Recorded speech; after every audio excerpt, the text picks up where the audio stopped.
أعوذ بالله من الشيطان الرجيم.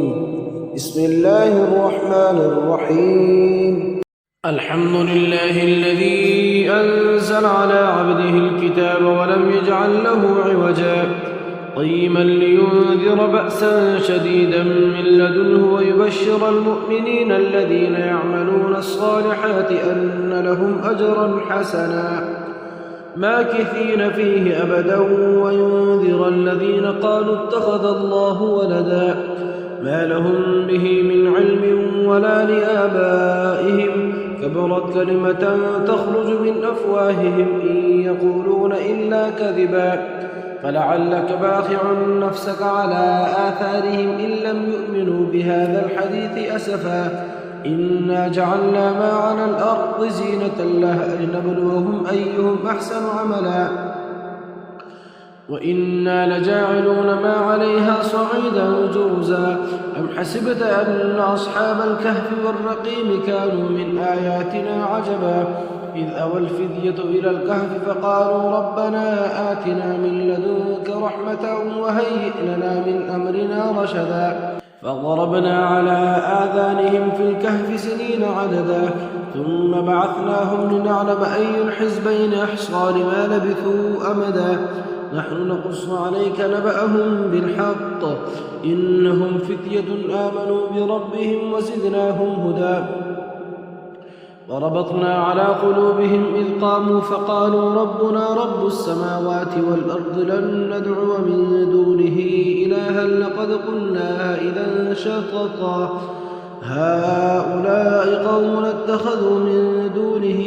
آلهة لولا يأتون عليهم بسلطان بين فمن أظلم ممن افترى على الله كذبا وإذ اعتزلتموهم وما يعبدون إلا الله فأووا إلى الكهف ينشر لكم ربكم من رحمته ويهيئ لكم من أمركم مرفقا وترى الشمس إذا طلعت تزاور عن كهفهم ذات اليمين وإذا غربت تقرضهم ذات الشمال وهم في فجوة منه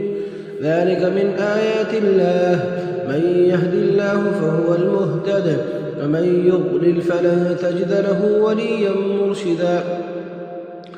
وتحسبهم أيقاظا وهم رقود ونقلبهم ذات اليمين وذات الشمال وكلبهم باسط ذراعيه بالوصيد لو اطلعت عليهم لوليت منهم فرارا ولملئت منهم رعبا وكذلك بعثناهم ليتساءلوا بينهم قال قائل منهم كم لبثتم قالوا لبثنا يوما أو بعض يوم قالوا ربكم أعلم بما لبثتم فابعثوا أحدكم بورقكم هذه إلى المدينة فلينظر أيها أزكى طعاما فليأتكم برزق منه وليتلطف ولا يشعرن بكم أحدا إنهم إن يظهروا عليكم يرجموكم أو يعيدوكم في ملتهم ولن تفلحوا إذا أبدا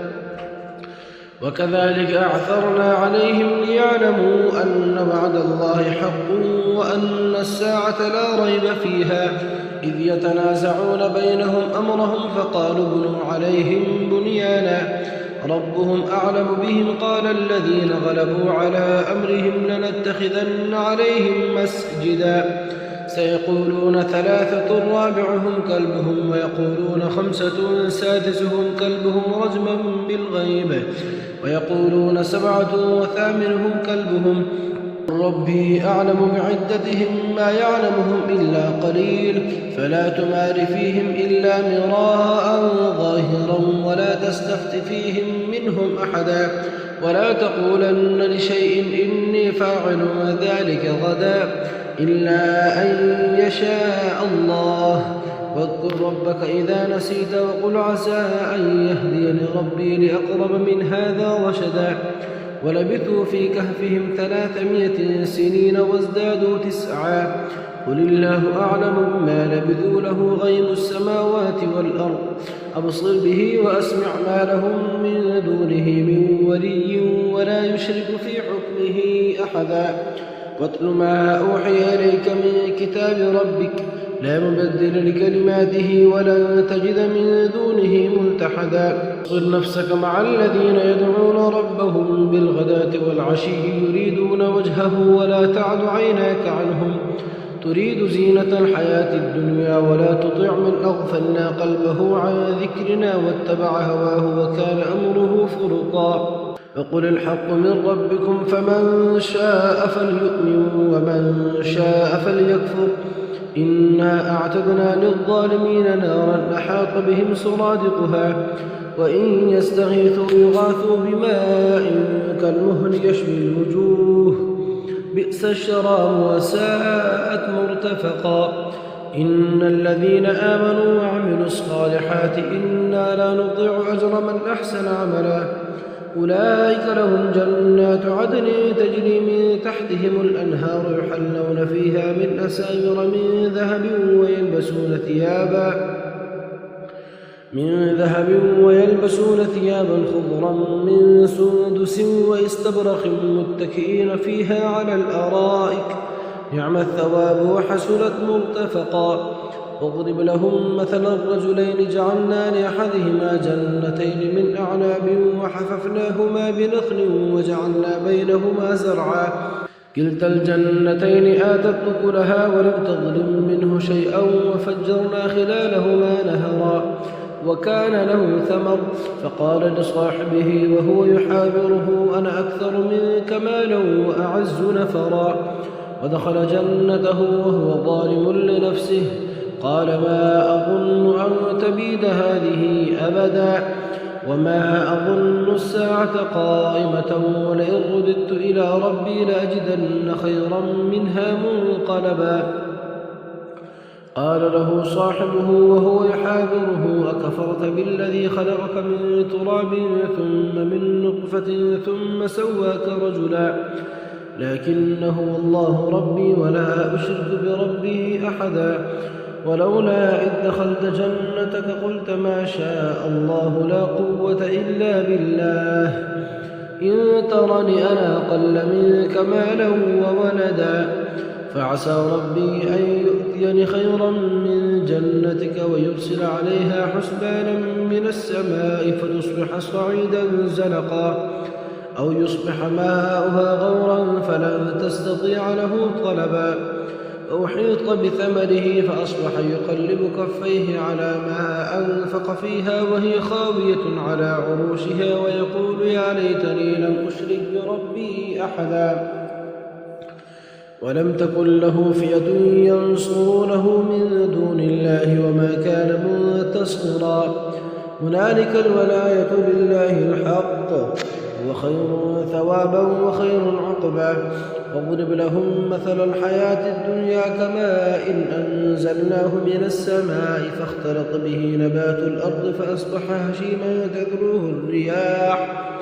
وكان الله على كل شيء مقتدرا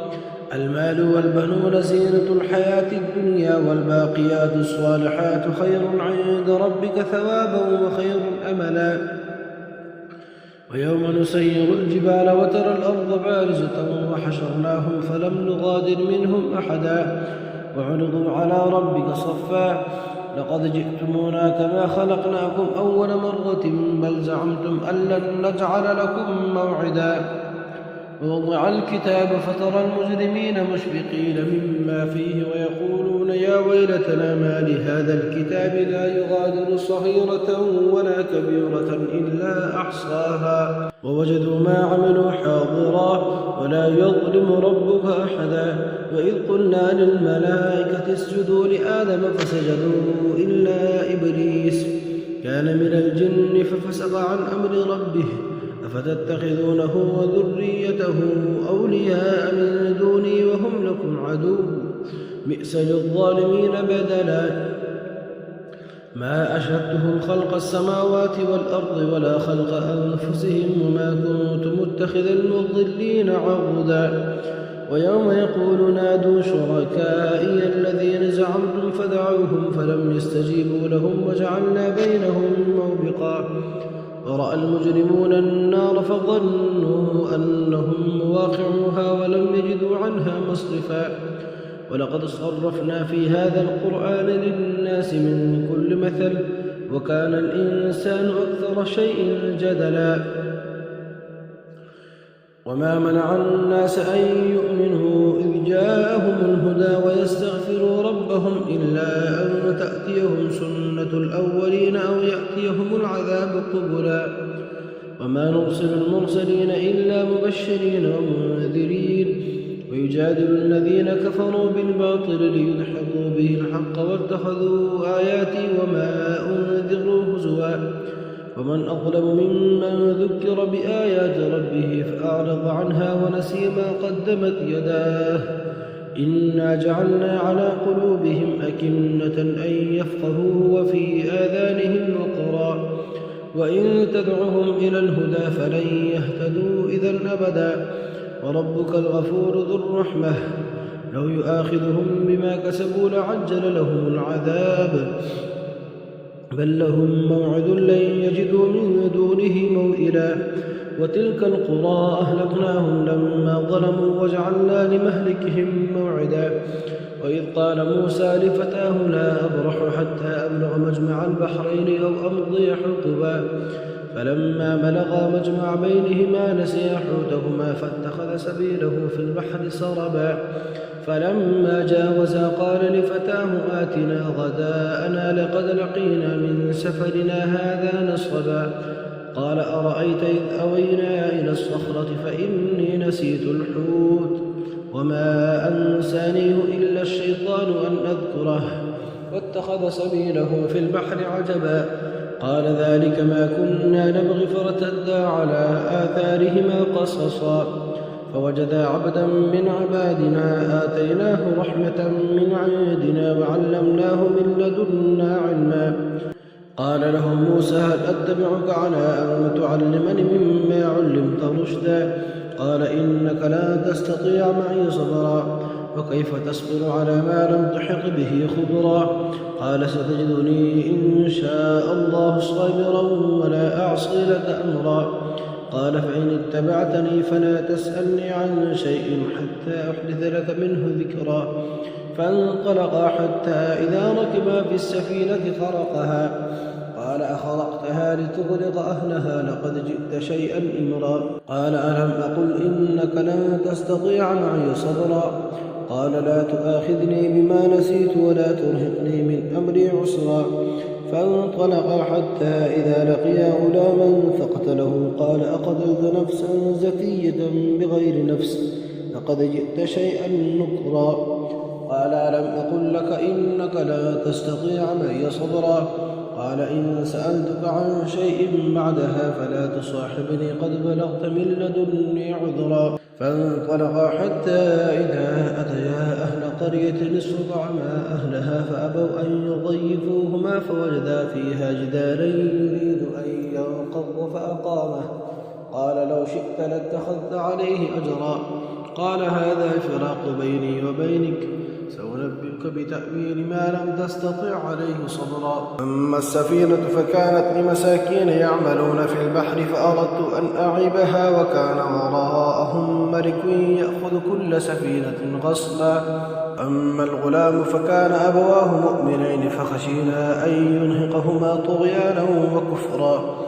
فأردنا أن يبدلهما ربهما خيرا منه زكاة وأقرب رحما وأما الجدار فكان لغلامين يتيمين في المدينة وكان تحته كنز لهما وكان أبوهما صالحا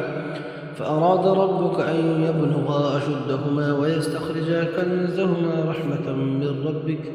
وما فعلته عن أمري ذلك تأويل ما لم تستطع عليه صبرا ويسألونك عن ذي القرنين قل سأتلو عليكم منه ذكرا إنا مكنا له في الأرض وآتيناه من كل شيء سببا فأتبع سببا حتى إذا بلغ مغرب الشمس وجدها تغرب في عين حمية ووجد عندها قوما قلنا يا ذا القرنين إما أن تعذب وإما أن تتخذ فيهم حسنا قال أما من ظلم فسوف نعذبه ثم يرد إلى ربه فيعذبه عذابا نكرا وأما من آمن وعمل صالحا فله جزاء الحسنى وسنقول له من أمرنا يسرا ثم أتبع سببا حتى إذا بلغ مطلع الشمس وجدها تطلع على قوم لم نجعل لهم من دونها سترا كذلك وقد أحطنا بما لديه خبرا ثم أتبع سببا حتى إذا بلغ بين السدين وجد من دونهما قوما لا يكادون يفقهون قولا قالوا يا ذا القرنين إن يأجوج ومأجوج مفسدون في الأرض فهل نجعل لك خرجا على أن تجعل بيننا وبينهم سدا قال ما مكنني فيه ربي خير فأعينوني بقوة أجعل بينكم وبينهم ردما آتوني زبر الحديد حتى إذا ساوى بين الصدفين قال انفقوا حتى إذا جعله نارا قال آتوني أفرغ عليه قطرا فما استطاعوا أن يظهروه وما استطاعوا له نقبا قال هذا رحمة من ربي فإذا جاء وعد ربي جعله دكا وكان وعد ربي حقا وتركنا بعضهم يومئذ يموج في بعض ونفخ في الصور فجمعناهم جمعا وعرضنا جهنم يومئذ للكافرين عرضا الذين كانت أعينهم في غطاء عن ذكري وكانوا لا يستطيعون سمعا أفحسب الذين كفروا أن يتخذوا عبادي من دوني أولياء إنا أعتدنا جهنم للكافرين نزلا قل هل ننبئكم بالأخسرين أعمالا الذين ضل سعيهم في الحياة الدنيا وهم يحسبون أنهم يحسنون صنعا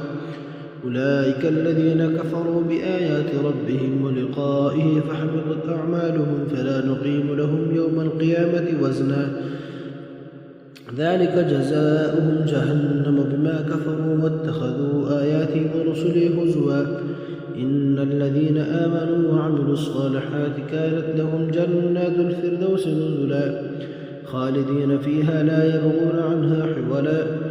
قل لو كان البحر مدادا لكلمات ربي لنفد البحر قبل أن تنفذ كلمات ربي ولو جئنا بمثله مددا قل إنما أنا بشر مثلكم يوحى إلي أنما إلهكم إله واحد فمن كان يرجو لقاء ربه فليعمل عملا صالحا ولا يشرك بعبادة ربه أحدا.